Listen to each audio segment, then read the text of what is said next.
Once again, good morning, ladies and gentlemen. This is the Pulse. Hey, you've already seen my other video, just kind of talking about where we're leading up to a maiden flight today on the 200 SRX blades today. We're going to be doing those. Just want to show you a few things before you get started.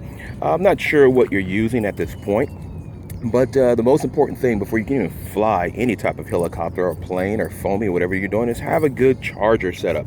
So right now, here is one of the setups that I'm using. I'm actually using this Profit Plus charger here.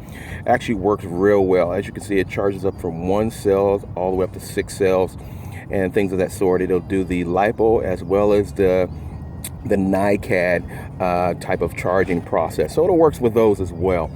So right now, you can see I actually have the charger set up here. Now, I'm not going to be charging today because as I prepared myself the night before, charged everything basically on my Profit Plus here. As you can see all the different settings that you have here. You can choose every type of charge setting that you need, whether you want a NiCad, you want the LiPo, or you want the fast charge via LiPo. Okay, and attached to that is also a balance board. So with this balance board, what this allows me to do is charge several batteries all at once. Mind you, however, if you're going to charge 3 cells, it must all be 3 cells. If you're going to charge 2 cells, it must all be 2 cells. So this one allows me to charge a total of 6 LiPo batteries at once. Total of 6. So as you can see, and I'm using a lot of JST connectors on mine. So as you can see, you have 1, 2, 3, 4, 5, 6. That corresponds to 6 or 6. So these first 2 pots here would be 1. This would be 2, 3, so on and so forth down the line. So you can mix and match. You can do 1 here, then 2 here, 3 over here, and so on and so forth. Or all 6 this way, or all 6 this way. But you can't use both of the 1s at the same time, or both of the 2s at the same time. So just understand that. So that does work as well. Good Profit Plus charger. It has given me nothing but good times with this charger. I haven't had any fail safes on it or any errors. But I don't even use it for 1 cell charging.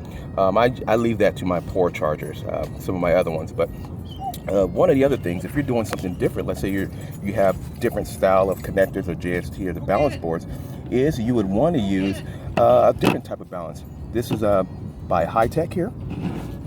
This one right here, and as you can see, this has a 4S here, 5 cell, 3 cell, 2 cell, and 6 cell, all there. And as you can see, all the different balance connectors for this. So you would actually unplug this connector, as you see right there, unplug that connector, pull that out, pull these out, and you would actually put this new connector inside that charger there.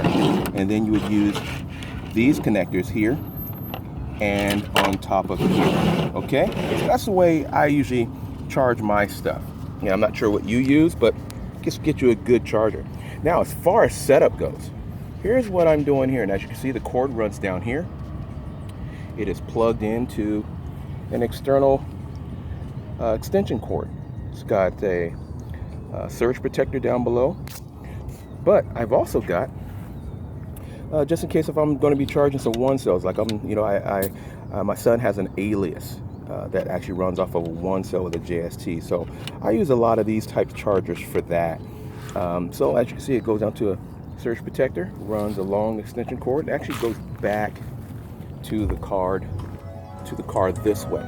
So if you open up the car door here, you can see, and I'm going to turn this down as a lot of my guys like to hear some music while we're out here flying, so let me turn this down just a tad bit. So I have this running through a converter. So this is a converter I've probably had for the last 10 years. Works perfect. It's a little 400 watt converter. So I have 2 outlets here. It comes off of here. So I have 1 plug here, and which is pretty much all I need because I'm running a surge protector out that way. Okay, so the surge protector is out that way. So I have the cable in here, and then the inverter cable runs all the way into my cigarette lighter there.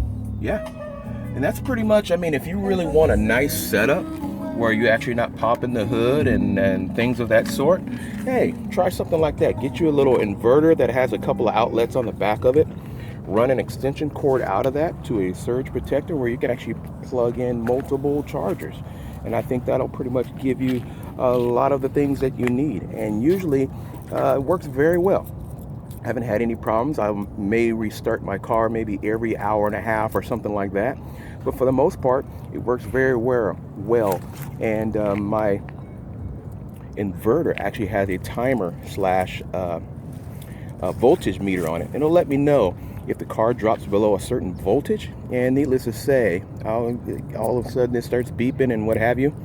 I just go in there and start the car for about 2-3 minutes to get some charge back in that battery, and guess what, we're back up and running again. So anyway, that is the setup that I usually use when I'm out here charging in the field, you know, seeing as though I only use one cell all the way up to about 3 cell batteries. Okay, take care and stay tuned.